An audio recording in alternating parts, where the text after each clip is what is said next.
You know, even the U.S. Postal Service couldn't stop me from showing you some great records this month. Though they certainly tried.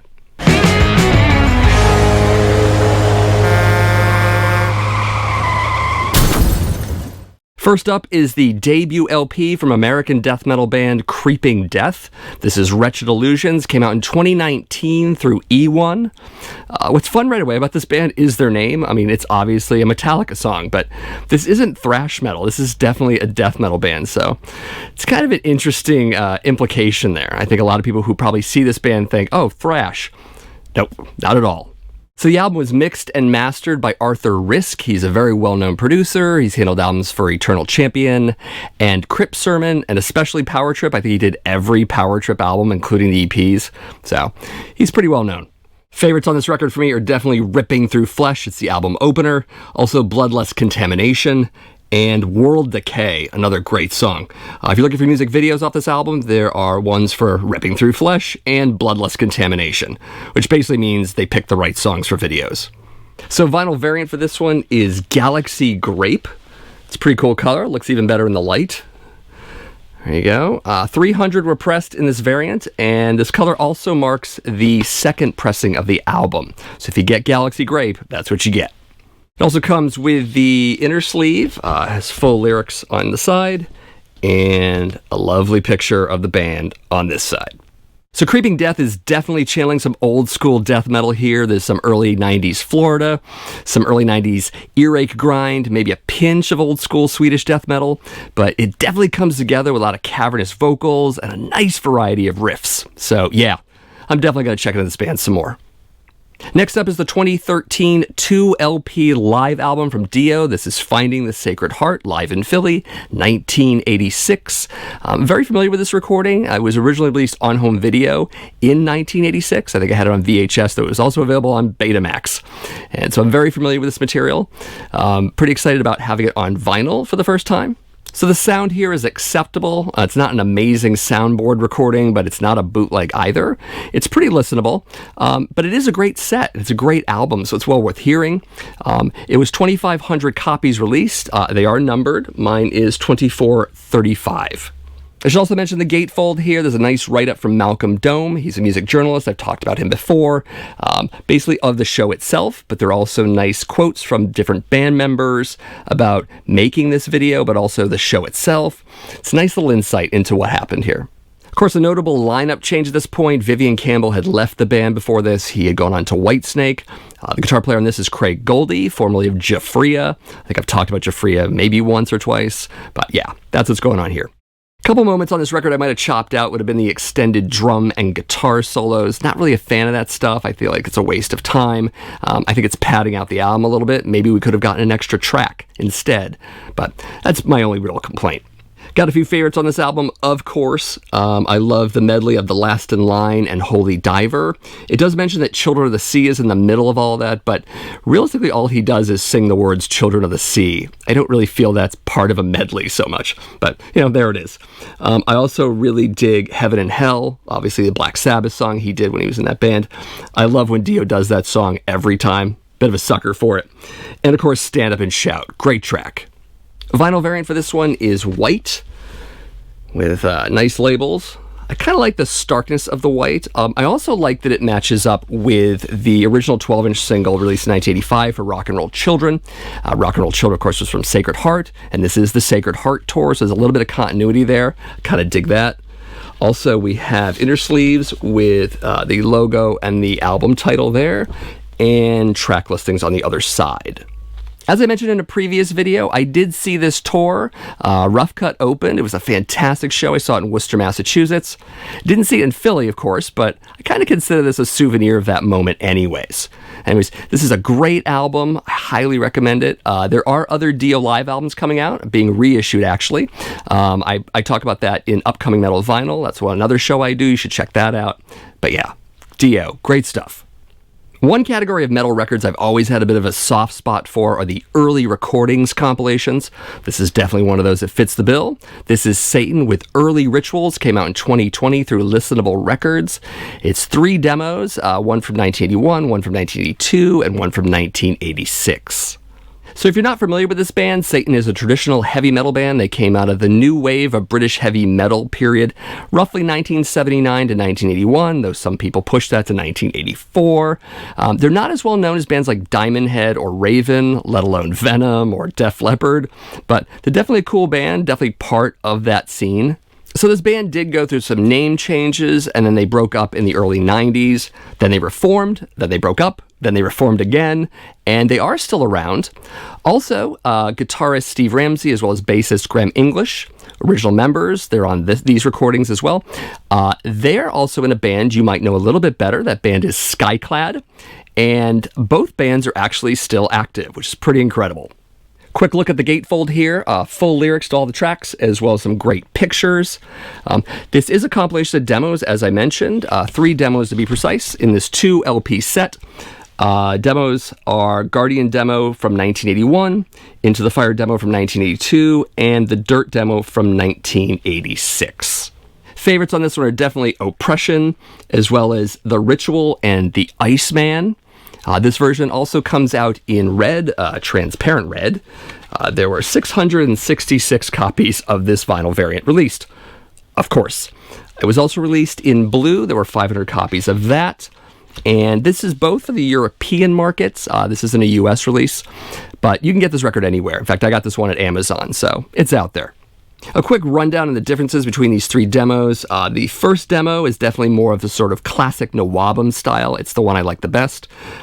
Second demo is okay. There's a little bit of Thin Lizzy influence creeping in there with the band. I don't think the vocals are as good. It's different vocalists. All 3 of them have different vocalists, by the way. The third demo is a little more polished. You can hear they're trying to do more of a speed metal thing with some falsetto vocals. But if I were to rank them, I'd probably say the first demo is the best, followed by the third, and then last, the second demo. The second demo isn't awful, but it isn't as great as the other 2. So overall, if you're a big fan of the new wave of British heavy metal period, like I am, you'll definitely want to pick this one up. It's actually pretty decent. So I have to admit, before I turn the camera on for this one, I had to keep telling myself, do not call this band Temple of Doom. Do not call this band Temple of Doom. Probably because I love that movie a lot, but also because this band has brought in some Doom elements to their sound. This is Temple of Void. The album is The World That Was, came out through Shadow Kingdom Records back in 2020. So 6 tracks in total. There are 4 on the A side and 2 on the B side. Those 2 songs on the B side are fairly long, so it fills out the record nicely. 38 minutes total, so it doesn't overstay its welcome. Nice length for this album.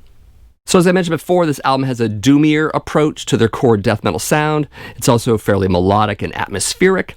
The atmospheric parts might make it skitter a little bit into post-metal. You might feel you like that, maybe not. I don't think they overdo that too much. This is definitely a death metal album with doom elements, and the other stuff just colors it a bit. Of course, we should talk about the artwork. This is done by Adam Burke. You might recognize his style a little bit. He also did Terminal Redux for Vector. He did Angel of Light for Angel Witch. He did that Creeping Death cover I showed you earlier. He definitely has an identifiable style. It's really cool, really evocative, and it does really nicely on this cover. Yeah. I definitely have favorites on this record. A Beast Among Us and Self Schism are definitely those. They open the album. Great tracks. Should also show you the vinyl, of course. This one comes in Sea Blue Abyss. Amazing, amazing variant here. This is the second pressing of the record. The first pressing came in black or blue and orange split. And I'll give you a look at the insert here. Very shiny insert. This is full lyrics here and picture of the band. So I feel that the doom elements as well as the atmospherics on this record really give it an emotional depth. I think it's a great record. I'm definitely into Temple of Void at this point. I know they have 2 other albums out. If you can recommend one of those 2, which one you like the most, definitely let me know in the comments below.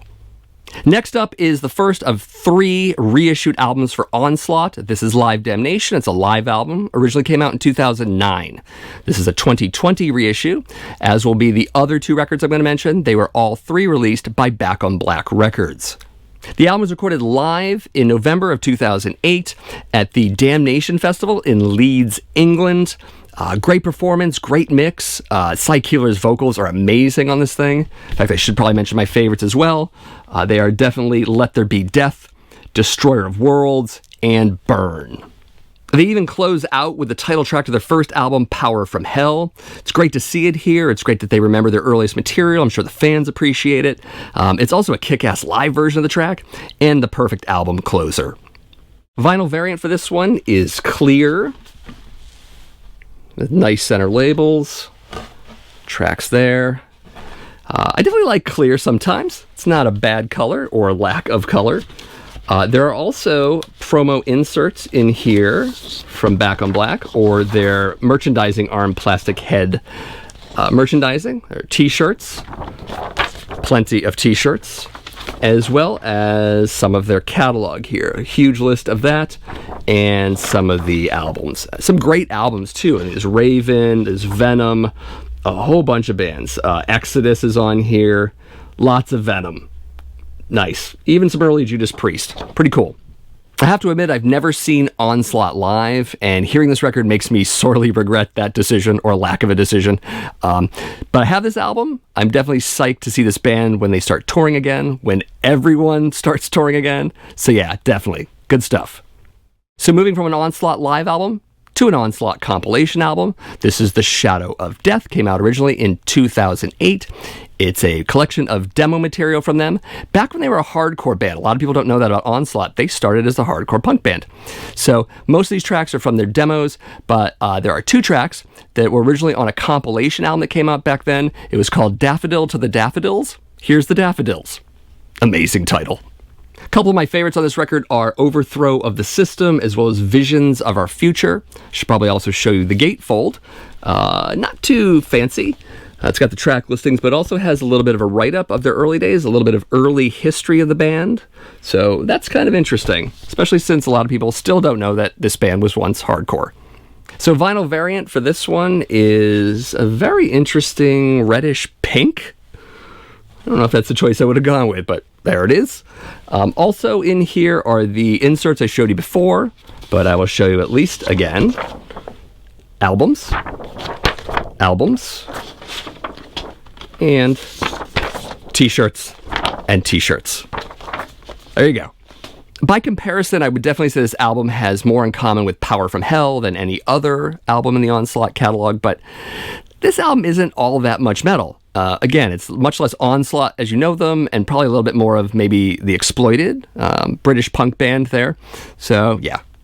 So although there's some good history here, and I personally do like 80s Brit hardcore punk quite a bit, this might not be for everyone. Maybe some of the hardcore Onslaught fans might like this to be a completist, but you may not like the music. So definitely check it out first and then make your decision, because this is a little different. And finishing up the Onslaught reissues is their 4th album. This is Killing Peace, originally came out in 2007. This is also Onslaught's comeback album. They hadn't put an album out since 1989. That was In Search of Sanity. Good record, but this one is a lot heavier. Decidedly heavier. Gatefold here, full lyrics, liner notes, and picks. This album was produced and mixed by Andy Sneap. You know Andy Sneap, of course. He is the current touring guitarist for Judas Priest. Might be the permanent guitarist for Judas Priest, as we probably figured. Andy Sneap, of course, was in his own British thrash band way, way back. He was in Sabbath, or as some say, Sabbat. But he does a good job on this record. He doesn't overproduce it, but it's still a quality Andy Sneap production. So, yeah. So my favorites on this record are definitely the title track. I also dig Destroyer of Worlds and Prayer for the Dead. Yes, Destroyer of Worlds again. I like the live version and the studio version. Take a look at the vinyl. It is 180 gram clear. It's a 2 LP set. I should probably mention that as well. And the usual promos are in here, the promo inserts. And I'm not going to show you those again. You've seen them twice.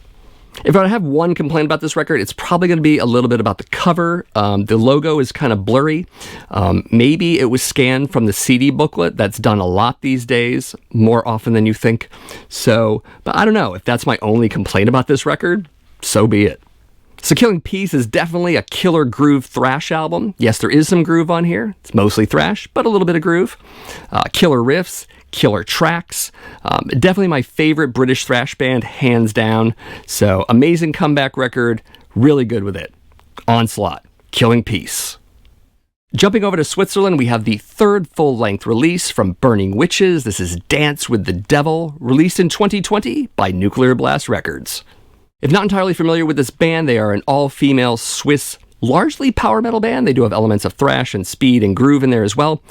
There's definitely some Judas Priest worship going on. I don't think that's denied by anyone, but they do differentiate themselves, definitely with those other elements added into the mix. So, yeah.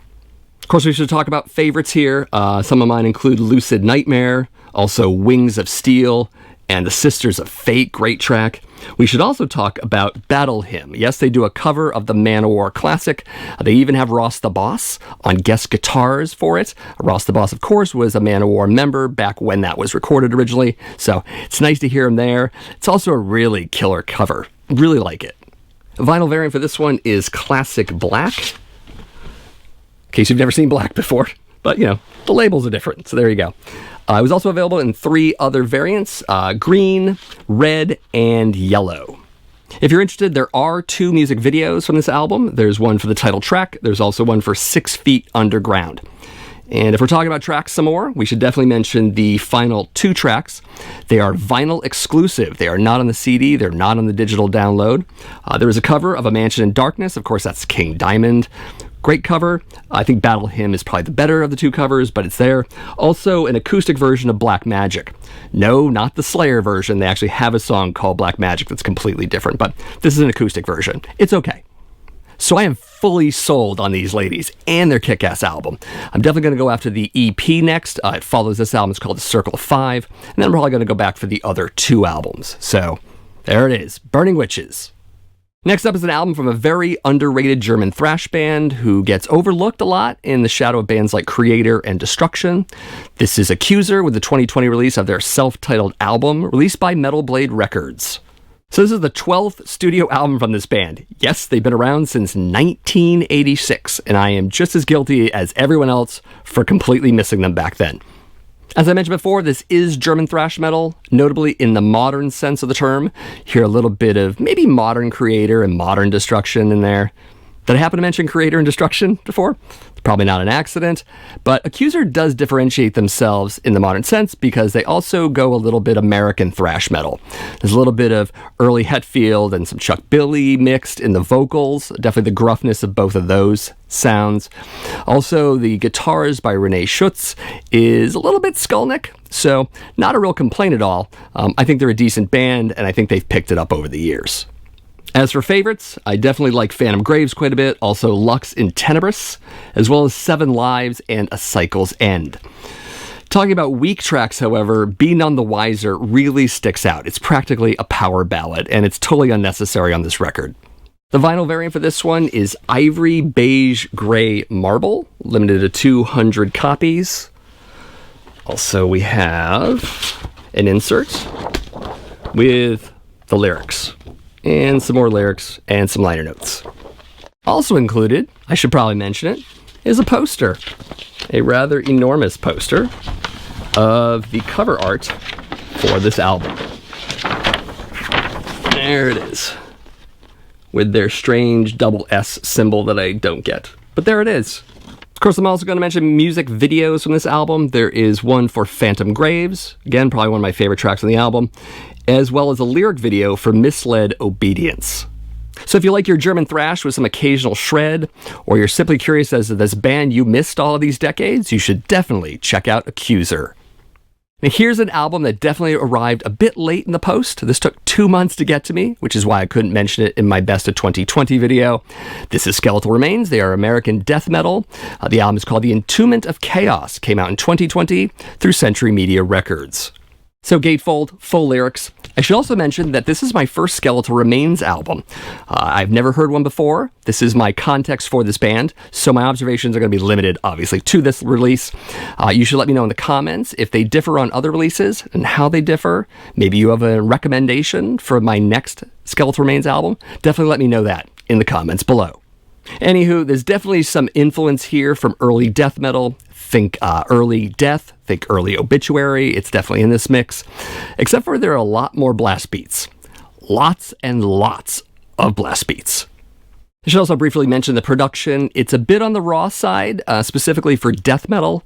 It doesn't go so far as to be some sort of lo-fi black metal sounding production job, but it's serviceable. Favorites for me on this record include Congregation of Flesh, Tombs of Chaos, of course, and Eternal Hatred. I should mention, by the way, that there is a cover version of Disincarnate's Stench of Paradise Burning. It's not on the vinyl version. It's on the CD and the digital download, so if you're looking for that, you're not going to find it here. I also want to talk about the final track called Unfurling the Casket, mainly in the title, because how does one unfurl a casket? I mean, you can unfurl the flag, a sail, a bed sheet, but a casket? Not so much. Vinyl variant for this one is in Orchid. It's an interesting little color there. 500 copies of this vinyl variant were pressed. Also, I should mention, let's do a quick look at the back cover there.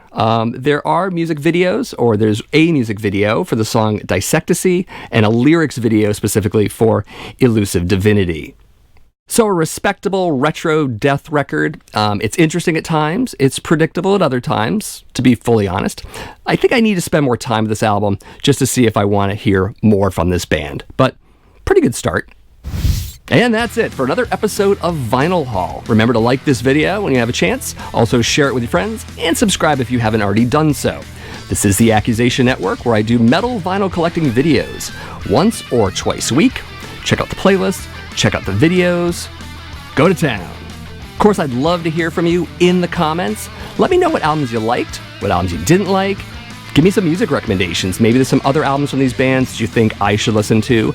Maybe there are other bands entirely that sound like some of these bands or along the genre lines that you think I'd dig as well. Definitely let me know all of that in the comments below. So thanks for watching, and I'll see you in the next video.